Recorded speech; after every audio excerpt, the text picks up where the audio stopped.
وعلیکم السلام ورحمۃ اللہ وبرکاتہ۔ محترم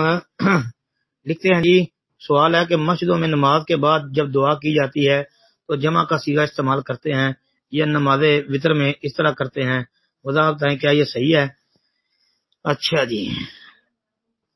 محترم بھائی، یہ صیغے کو چینج کرنا یعنی واحد کا تو جمع کر لینا ٹھیک ہے، انشاءاللہ جائز ہے، اس میں کوئی ایسی جو ہے تنگی والی بات نہیں ہے، بلکہ اس کا جواز موجود ہے۔ مطلب کہ یہ جو روایت نہیں آتی، نبی علیہ الصلوۃ والسلام نے فرمایا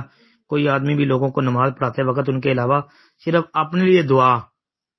نہ مانگے، اور اگر اس نے ایسا کیا تو خیانت کی، تو اب ظاہر بات ہے قنوت وتر کے اندر جب وہ دعا کرے گا تو وہ اللہم اہدنی فیمن ہدیت وعافنی فیمن عافیت، اگر واحد کے صیغے یعنی اپنی ذات کے لیے دعا کرے گا تو یہ خیانت والا معاملہ ہو جائے گا نا، کیونکہ جو اس کے ساتھ ہیں ان کو بھی ساتھ رکھنا چاہیے نا، اس لیے جمع کے صیغے استعمال کرے۔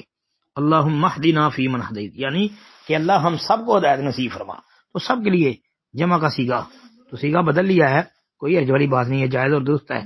اور روایت سنن نبی داود میں موجود ہے، سنن ترمذی کے اندر 357 نمبر پر،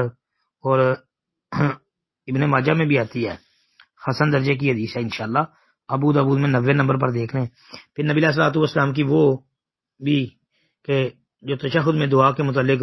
آپ نے فرمایا تھا نا، ثم لیتخیر من الدعاء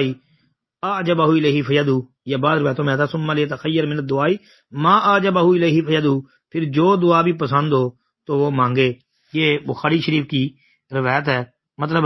کہ تشہد کے اندر عربی زبان میں کوئی بھی دعا مانگی جا سکتی ہے،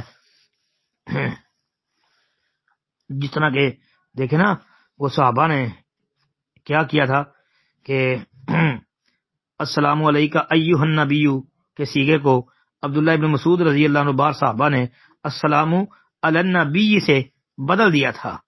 تو اس لیے یہ صیغہ بدلنا جائز ہے، اس میں کوئی حرج والی بات نہیں ہے جی۔ السلام علیکم ورحمۃ اللہ